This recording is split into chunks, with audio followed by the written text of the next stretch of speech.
Hi friends, నేను మీ త్రివేణి. ఈరోజు నేను మీకు పనస గింజల కర్రీని అయితే చూపించబోతున్నాను. ఈ కూర చాలా బాగుంటుంది. ఎన్నో ఆరోగ్య ప్రయోజనాలతో కూడిన ఈ పనస గింజల కూర సింపుల్గా ఎలా ప్రిపేర్ చేసుకోవాలో చూసేయండి. ముందుగా అయితే పనస గింజలన్నీ ఇలా క్లీన్ చేసి పెట్టుకున్నానండి. ఇప్పుడు ఒక కుక్కర్ తీసుకొని దీంట్లో ఈ పనస గింజలు అయితే వేసుకోవాలి. చాలా బాగుంటుందండి ఈ కర్రీ. అయితే మీరు కూడా ట్రై చేయండి. ఇప్పుడు ఇందులో ఒక చిటికెడు పసుపు అలాగే సాల్ట్ వేసుకొని మన గింజలు మునిగే వాటర్ని అయితే వేసుకోవాలి. ఇలా వాటర్ వేసుకున్నాక మూత పెట్టి 2 విజిల్స్ వస్తే సరిపోతుందండి. బాగా కుక్ అయిపోతాయి 2 విజిల్స్కి. 2 విజిల్స్ అయితే కంప్లీట్ అయిపోయాయి. మనకైతే ఇప్పుడు మూత తీసి చూద్దాం. చూడండి ఎంత బాగా కుక్ అయిపోయాయో. ఇప్పుడు దీనిపైన పొర అయితే తీసుకోవాలండి. ఇప్పుడు వీటిని చల్లనీళ్ళు అయితే వేసుకోవాలి. కాస్త చల్లారనిద్దాం. ఇలా వాటర్ అయితే వేసుకొని చల్లారాక దీనిపైన అనేది ఒక పొర ఉంటుంది. ఈ పొర అనేది చాలా ఈజీగా అయితే వచ్చేస్తుందండి. ఈ పొరనంతని ఇలాగే మొత్తం గింజలన్నిటిని ఇలాగే తీసుకోవాలి.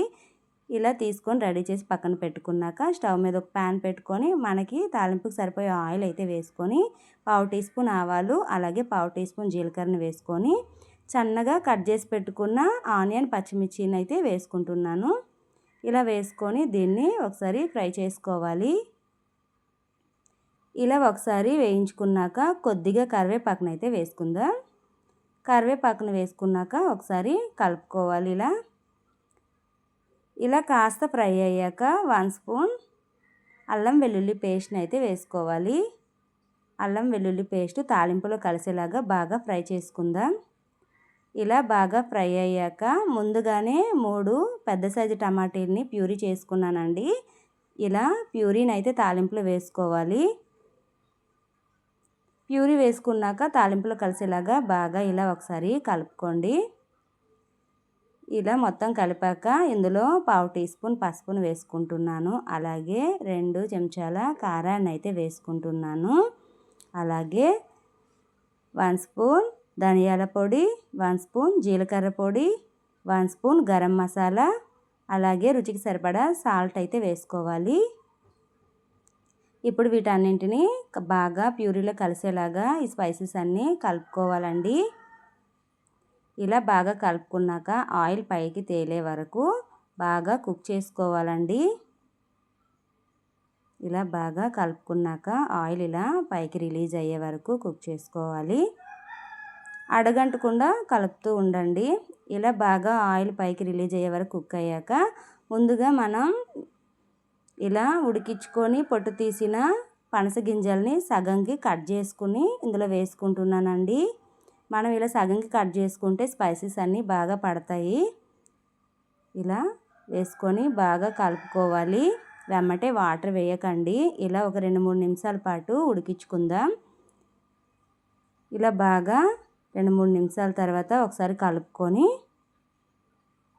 ఇప్పుడు మనం ఈ గింజలు మునిగే వాటర్ వేస్తే సరిపోతుంది. వాటర్ వేసుకున్నాక బాగా కలుపుకోండి.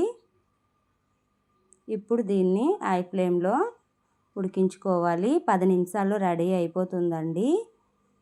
ఈ కూర అనేది చాలా రుచిగా ఉంటుంది. రుచే కాదండి, చాలా ఆరోగ్య ప్రయోజనాలు కూడా పిల్లలకు కూడా హ్యాపీగా ఇవ్వచ్చు. చాలా మంచిది. టేస్ట్ కూడా మనకి ఇంచుమించు చికెన్ మటన్ కర్రీ లాగానే అనిపించేస్తుంది. అంత బాగుంటుంది. చూడండి, మనకి ఇలా ఒకసారి చెక్ చేసుకుంటే సాఫ్ట్గానే కుక్ అయిపోయాయి. ఇలా ఉడికితే సరిపోతుంది. మనకి గ్రేవీ అనేది కూడా దగ్గర పడింది. ఒకసారి ఇలా బాగా కలుపుకోండి. చూడండి ఎంత తొందరగా ఈ కర్రీ అనేది రెడీ అయిపోయిందో. స్టవ్ బంద్ చేసి ఒకసారి కలుపుకుందాం. చాలా సింపుల్గా 10 నిమిషాల్లో అనేది ఈ పనస గింజల కూర రెడీ అయిపోతుందండి. రుచికి రుచి, ఎన్నో ఆరోగ్య ప్రయోజనాలు. మీరు కూడా ఒకసారి ట్రై చేయండి.